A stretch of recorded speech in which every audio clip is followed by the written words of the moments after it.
How to delete Google account permanently. Welcome everybody. In this video, I'm going to show you how you can delete your Google account. We'll start off by opening up the Google app, so the one that just says Google. In here, you want to click on your profile picture in the top right. This opens up this menu.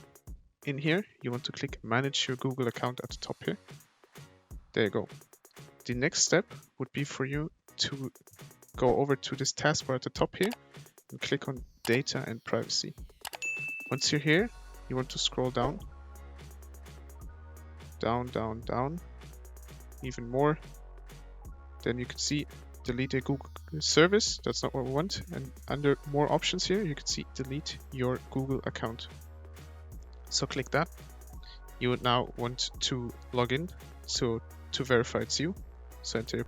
Now, once you're here, you see delete your Google account. Please read this carefully. So all this content will be deleted. Gmail, calendar, contacts, Google Play, and all these things. What you now want to do is tick these boxes. Yes, I acknowledge. And yes, I want to permanently delete my Google account and all its data. You would then click delete account in the bottom right and your Google account will be permanently deleted.